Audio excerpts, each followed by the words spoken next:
Hi guys, I'm going to do a quick video, just a little doodle about science, about the nature of science, and just to get us all on the same page so we understand some vocabulary and we're talking about the same thing.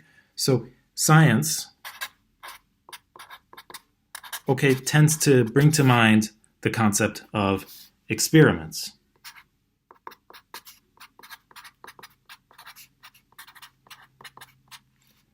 Okay, you basically cannot have science without experiments. And then there's a further refinement of that vocabulary. Okay, experiments calls to mind this concept of control, controlled experiments. Okay, it's not just any experiments, but it's not random experiments or chaotic experiments or arbitrary experiments or whatever you might want to do. Experiments ought to be controlled. And the other concept that might be paired with that is the experimental method.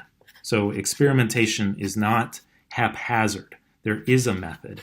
And the reason this has a place in our statistics course is statistics is the single largest part of the experimental method. That's statistics is kind of the mathematical part of the scientific method, the experimental method. So science is the observation of the study of nature. And so here we've got nature. We've got this nature is the world, the material world, and it's full of nice things like clouds and the sun and bunnies. Well, here's the sun, and then here's the earth, and then here's some animals and some things that you might want to study scientifically. So here's a little bunny, and the earth. This is nature. This is the earth, the universe, and everything in it, and that is the object of science. And so then human beings come along and human agency, right? And we take that thing, we take the universe in our hands and we control it. We change it in some way and we manipulate it in some way. All right, so here's the earth and the bunny and the sun and the clouds. We take it in our big hands, and he's got big hands to show you that he's taking hold of the world. Okay, that's not all. After you take hold of the world, next thing you do is you observe it with your big eyes.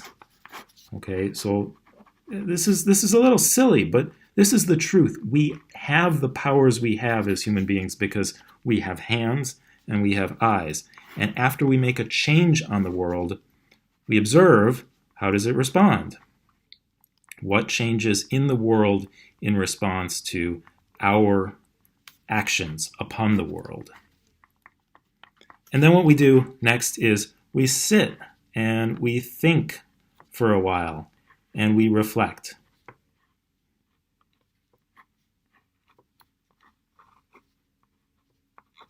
We sit there and we think, we cogitate, and then the whole thing begins anew. So this is the scientific cycle. We control conditions. Okay, we observe consequences. We reflect. And then we do it all over again. This is science. And when it's done in a quantitative way, it uses statistics and its scientific method.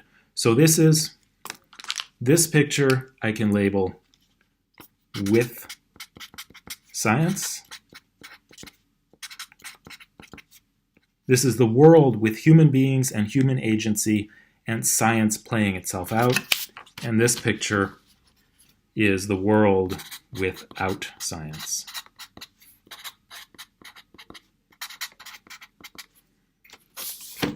Okay, last,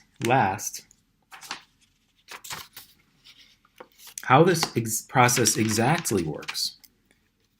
Here you are, human being, and you take in your hands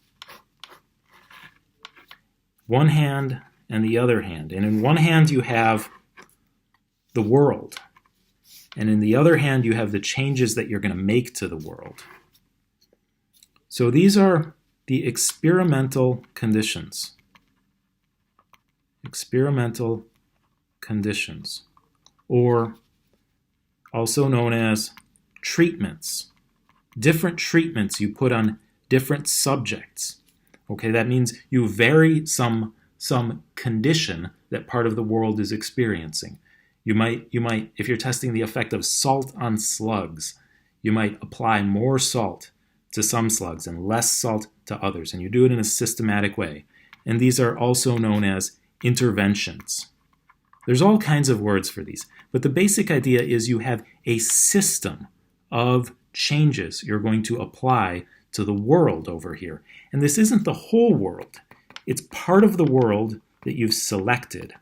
Experimental material. That's the best, most general word for it. And then within the experimental material, it should be homogeneous. It should be uniform. If you're studying people, these are people. If you're studying animals, these are animals. If you're studying any phenomenon like the weather, these are days of the year, or these are rain clouds, and these are experimental units. So the experimental material is what you test your treatments or your interventions or your conditions upon, and the experimental units are the particular individuals within the experimental material. So this is an overview of how science works. Okay, one more time.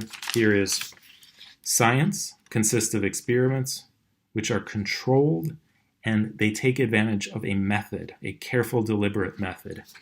After that, we have to be thinking of the world as a thing that exists that we can observe and control. And here's the cycle of controlling conditions, observing consequences, thinking about what you've seen, and planning the next experiment, the next cycle of the scientific method. And then finally, here in a little more detail is how that exactly works. You take a system or a plan of conditions, treatments, or interventions, and you apply it systematically to part of the world that you've selected to subject to your control and observation. That's it, guys. That's science.